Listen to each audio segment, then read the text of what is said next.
And good afternoon. I'm Tracy Sinclair here at Alaska's News Source, and with me is Eric Soule. He is the director of photography, longtime journalist.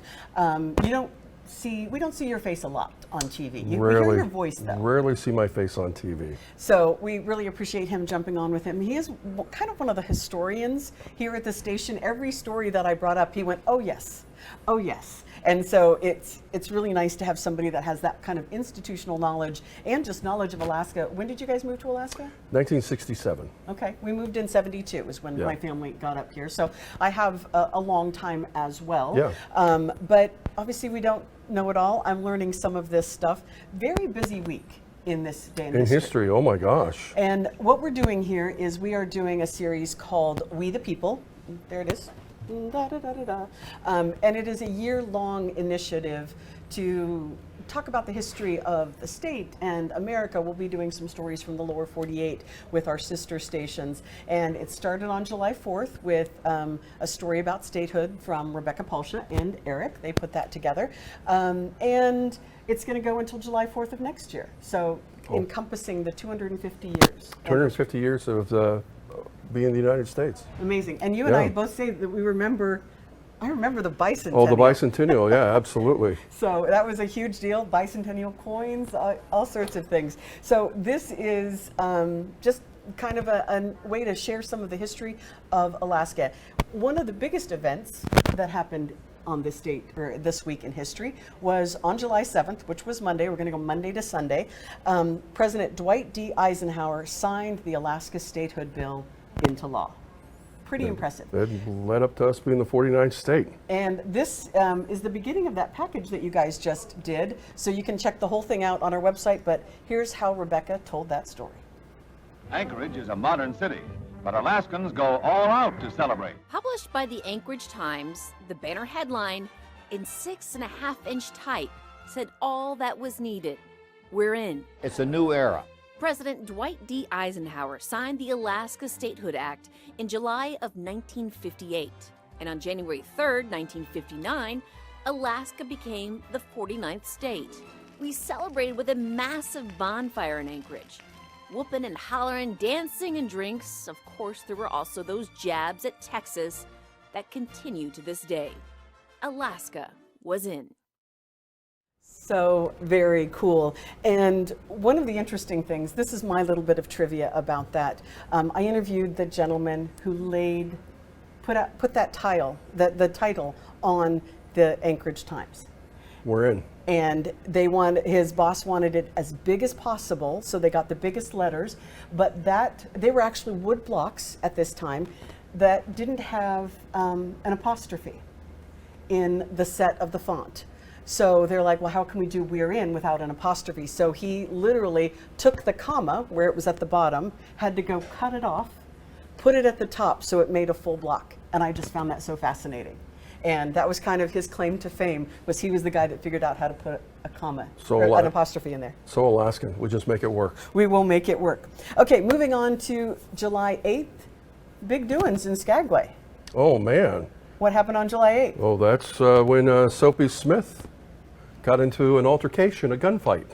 Yeah, he was, they were trying to they got a vigilante group that was getting together basically to get him. He made a counter group, and he came into from what I understand, he came into the vigilante group to try and kind of lure them over to his side because he was talk his way out of it. Yeah, because he was very good at that. And a gentleman got mad, and they had a gunfight. The gentleman who shot him died about 2 weeks later because he was also injured at the same time. This was in 1898, down on the docks of Skagway. Yes, and if you go to Skagway, you can go into Jeff Smith's parlor. That was his name was officially Jefferson Randolph Smith. And in 2022. Our crew went down there as a road trip and adventure. And so this is how we told just the beginning of that story. Now it's time to meet a notorious gold rush con man who spent a few months swindling his way around Skagway in 1898. Do you want to come into the Jeff Smith's parlor and have a little bit of a tour? We sure do. Awesome. Here's a model of Jeff Soapy Smith standing in his parlor, which has been preserved as the National Park System's only museum of curios. From Soapy's bar to some rigged slot machines, where it's impossible to get a jackpot. It's easy to cheat people out of their money with these gambling halls. Which helped him come to a grisly end, dying in a shootout. He's buried just outside the Gold Rush Cemetery. Thus, his remains do not rest on hallowed ground. Wow, that's his story, you know? That's very cool. And you can also check out some very questionable taxidermy. The collection includes the parlor that once belonged to the famed Soapy Smith. And how did he get his name? We were both looking into this. Well, Soapy Smith, before he was Soapy, and after he was Soapy, his big thing was this soap scam, where he would sell bars of soap. He'd set up on a street corner, and he'd draw a crowd, and he'd take a bar of soap, and he'd wrap a bill around it, a dollar bill, $100 bill, and then he'd wrap it in white paper. And the scam was, you could buy for $1 a bar of soap. And so he started selling these bars, and set up in the crowd were some of his gang. And they would be handed the bars with the money inside. And they'd open it up and go, hey, look, I got $50. And people would go, ooh, sell me one, sell me one. And so his scam was they would never sell the moneyed soap to the regular folks. And at the end, as they got low on the bars of soap, they would auction them off to the highest bidder because everybody wanted one, so the price would go up. And one time, Soapy was arrested. Jefferson was arrested for the soap scam, and the officers, he was logging them in, couldn't remember Jefferson's first name. So in the log, he wrote Soapy Smith. And that's how Soapy got the moniker Soapy Smith. I find that fascinating. I did not know that. And so he came to Alaska in 1897 at the gold rush. Didn't want to work that hard. So he Came here purely just to make his money by scamming people. And then, as we said, he did die 2 years later in 1898. Another grim milestone on July 18th, 1977, there was an explosion and fire at Pump Station 8 of the Trans-Alaska Pipeline. It did kill one person. This is just as the pipeline was starting up, and it, as it said from the New York Times archives, a major explosion and fire ripped through Pump Station 8. Several people were injured, and as we said, one person did die. They said at the time of the explosion in the metal building, one of the pumps that pushed the oil on its way to Valdez was in operation, and the second one was just being started up. Now, they did pause and make sure none of the other pump stations had whatever the flaw was, but they did have to delay the rest of the oil startup while they were able to go around it. This was the initial first run, right? Can you imagine this huge, engineering feat that hadn't been tested, and then you flip the switches for the first time, and you hope that everything goes smoothly. And so it's amazing there was just one, that it was so tested that there was just one incident on the pipeline. Yeah, it was amazing. And I used to work for the Trans-Alaska Pipeline many, many years ago, so I've seen a lot of the pipeline, and it is, as you say, it is an amazing engineering feat. July 9th, just yesterday, we talked about this a little bit on the news. Big doings. Mount Spur erupts for the first time in modern history. And obviously this was 1953, so neither of us were around, but you can see just how much ash fell in the Anchorage area. And we think now, don't scratch your paint. But it was nice that they marked it. We can actually see the date. And I'm just sort of stunned how much ash is on this plane when they brush it off. You can already just see it. Look at that. That is amazing to me, how much ash came down, because I've been through the other eruptions, and I don't recall that much ash. I read something on this one where there was so much ash in the air that Anchorage had to turn its street lights on because it was so dark.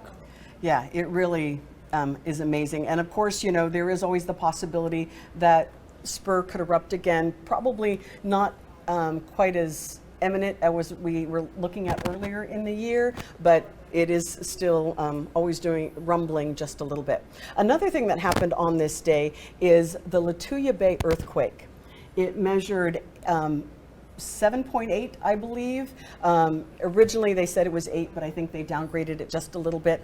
Our own Michaela Clark did a fault in the facts about this. Now the whole package is actually 7 minutes long, but I found this really fascinating. So we're going to play just a couple minutes of it so you can see how it started, and then you can go to the website and look up Fault in the Facts and check that out. You can also check it out on our streaming platforms. I'm here in downtown Anchorage to give you a perspective on its height. This building behind me is the ConocoPhillips building. It stands at 296 feet and is the tallest building in Anchorage. The tsunami in Lituya Bay reached 1,720 feet. That's almost 6 ConocoPhillips buildings. USGS geologist Don Miller is one of the main scientists who researched the event. He visited the bay within hours of the destruction. The journal of notes he took that day had one haunting line. In Lituya Bay, the destruction is unbelievable. Among the survivors were Howard Ulrich and his 8-year-old boy, Sonny. Howard did interviews with BBC and National Geographic about that deadly day before he passed in 2014. We've used his words, but another reporter's voice to help us relive the day. The date was July the 9th, 1958. We came into Lituya Bay around 8 o'clock in the evening. That's my brother and my father. Howard's son and Sonny's brother Bruce is helping bring their story back to life. My brother was only 8. We went into our favorite anchoring spot and dropped our anchor and made supper. And finally, about 9 o'clock, we went to our bunks. And that's when the magnitude 7.8 quake hit, nearly 45 miles away. There was a slight pause. I thought that everything was over, but some movement up there caught my attention out of the corner of my eye. And so I looked directly up there, and what I observed was like an atomic explosion. Of this big splash came a huge wave. It looked just like a big wall of water. In the same interview, Sonny says his dad threw him a life preserver and told him to start praying. That is just amazing, and it is really an interesting story. I do actually encourage you to go see the full thing, and just an amazing event. I think of the movie The Perfect Storm, where they have that large wave that captures, which is based on a true story. That gives me anxiety. So thinking of a wave that large, 9 ConocoPhillips 9 buildings, ConocoPhillips buildings. it just gives me anxiety thinking about something that large. That's largest wave ever recorded in modern times. Yeah, I don't know how you even picture something like that. No, mind-bending, crazy. July 9th, big day in Alaska history. Those 2 events, and it's Alaska's Flag Day. Alaska Flag Day.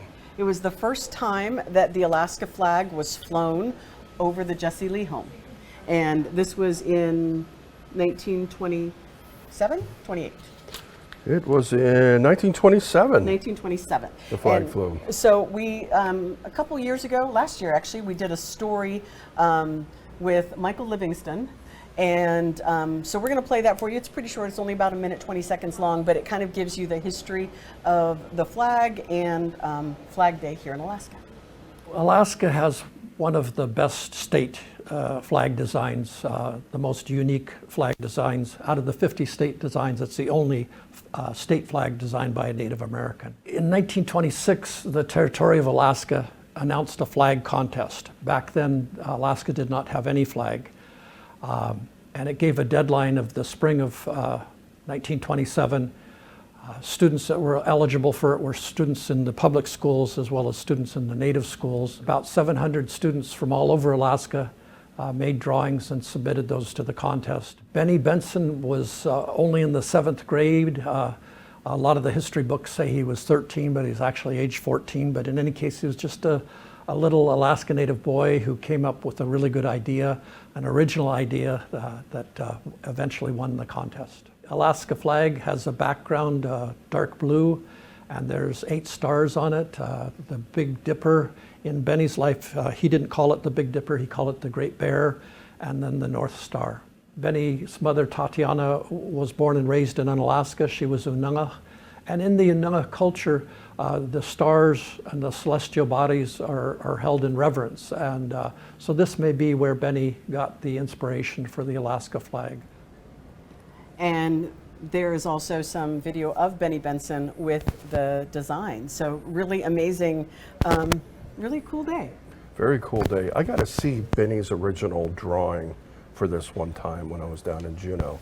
And I was surprised at how small it was. It was like just a little bit bigger than a 3x5 index card that the drawing was on. But it was the original submission by Benny Benson. And it was funny because when they showed it to me, they said, "You want to see it?" I said, "Yeah, sure." And they showed it to me. And so they opened this drawer, and I don't know where it lives permanently, but it was sitting in a drawer next to a moon rock. And I thought, oh my gosh, you know, I wonder if Benny ever envisioned that something he drew on a piece of paper would be stored next to a rock from the moon. That's crazy. It's like, you know, it really kind of shows the significance of that drawing, you know, compared to, you know, stuff in a museum.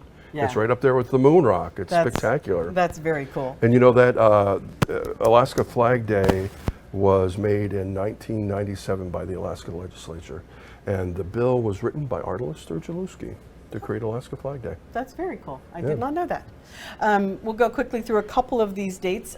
July 10th, 1915, first land auction here in Anchorage, and then the permanent town where they sold lots by the federal government was also July 10th. That was in 1939. So kind of historic days. Birth of Anchorage. Birth of Anchorage, and that is this day that we're recording this. July 11th, 1969. This was interesting to me because I know a little bit about this program, and it was that this was the day they took the first load of sea otters that they were transplanting from Amchitka Island to the Porcupine Islands in Southeast. This was in anticipation of the nuclear bomb tests that they were going to be doing out at Amchitka Island. And they did these starting, I believe, in '69, but the last and biggest blast was in 1971. The Canakin was in '71. And that's why my family came to Alaska. My dad worked for the Department of Interior, or he took a job with the Department of Interior, and he was a government observer for the Canakin blast. I know that. I still have a pair of blast glasses with like violet colored lenses, and I'm boggled, like, where did they expect to be standing that the flash was going to be so bright that they could see it? Boggled by that. And so the sea otters were a big thing because during that blast, a lot of them died. Yeah, according to Business Insider, they predicted 250 or 240 would die, 900 died. So that's why they transplanted them not only to Southeast, but also Washington and Oregon. There was a big sea otter breeding ground. That's why the Russians came over to that area, was because of the fur harvests and stuff. And so I remember as a kid, my dad, one of the sea otters was named after my dad that was sent to the lower 48. I don't remember if it was Portland or Seattle. But sea otters are kind of finicky animals, and the one named after my dad didn't survive very long after they moved it to the lower 48. Wow, this is just so interesting, the connections that we all have to different parts. History in Alaska is so close you can touch it. It is. It absolutely is. This was another story that I was around for. I mean, I lived in Alaska at this time. I was a coherent, reasonably adult person, but I don't remember this story. And this is a manhunt for Paul Stavengord. Yes.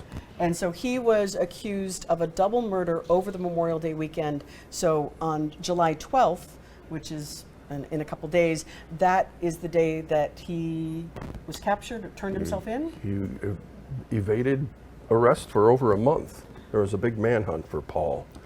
And so we actually have, this is how Channel 2 reported this back in 1997. This was actually not on July 12th, but this was when the first manhunt came up. Yeah, and the footage you see at the beginning of this was, we'd done a profile on Paul, like 3 years before the MERS. Yeah, so we were, they brought that back. So this is how we reported it back in 1997. The sounds are described as haunting, mysterious, beautiful. This is Paul Stavengord in 1993. It's mysterious, almost like a loon in the evening. Stavanger invited Channel 2 into his Chulitna cabin, showed us how he makes these Native American flutes, played some of his original music for us. Stavanger's an accomplished musician and craftsman, soft-spoken, reflective, spiritual. Each one that I make is a little bit special. You have to build the complete instrument before you get a chance to try it and see if it works. It's still keeping me fascinated. Is this man a murderer? Deborah Rehor's brother says yes. There's a lot more to this guy than that meets the eye. Tidwell says Stavanger, who's lived in the Chulitna area for 20 or so years, offered to help him look for both Barry and Rehor. But Tidwell says something about Stavanger made him uncomfortable. When I think back on it, you know, his face and his expression was just, you know, no remorse or nothing. It was like he would have been reading the classified ads or something. And then this was our reporting when Stavanger was in court for the first day for his indictment, and he was eventually convicted of that double murder. Chulitna is like a community. It's not really a city, it's just a place about 40 miles north of Talkeetna. You got to take the railroad train there. It's one of the whistle stops. You just signal you want to get off, and they let you get off. And you can see in that footage of him with the flutes, you know, the log cabin and stuff like that, he was a pretty handy guy. Yeah. You know. Yeah, and that was just sort of amazing. Again, a story that I hadn't heard about, but I feel like I should have been more aware of. Moving to July 13th, our last day of this week, that will be, I believe, this Sunday. 1954, Standard Oil of California applies for an oil development contract on the Kenai Peninsula. So that's when they start looking for or getting oil. And then we're going to end on a fun note, and I love this. 2000 was the first time Stanley Cup came to Alaska. Scotty Gomez brought it to Alaska in 2000. Really impressive. Yeah, I'm not a sports guy, but the Stanley Cup is one of those things where everybody knows, you know, and each team member got to take the Stanley Cup home and show it off for a day. And I remember it had its own security contingency, you know, traveled in its own secure box, and it was a pretty spectacular event. You know, even for somebody who's not a sports guy like me, just to see this impressive trophy with this storied history. One of the guys here, Joey Kletka, he's long time, I think he might have been born and raised here in Alaska, and he was watching that video yesterday when we were talking about it, and he's like, wait, there's one of my friends, and he was 10 when this happened, and so he was like, my 10-year-old friend is in this video. So very cool. I mean, yeah, history so close that you can touch it. Yeah. Amazing. So that was in 2000. That's been the week in history in Alaska. I'm sure we missed some events. Oh, we missed a lot of events, but you know, you just get the highlights, but look how much time it took just to do the highlights. That's right. We will try and pick some of the fun things over the next couple of weeks and throughout every week until July 4th of next year. We're going to keep celebrating America 250. We got 51 more of these to go. Yeah, and it won't always be us. We'll be here sometimes. Sometimes it'll be some of the other mix reporters. It up. Yeah, because there are a couple other people who went, oh, that sounds like fun. I want to do that. And so we're going to get some other people over here kind of looking at what they found is interesting for their week in history. So thank you so much for joining us here on Alaska's News Source.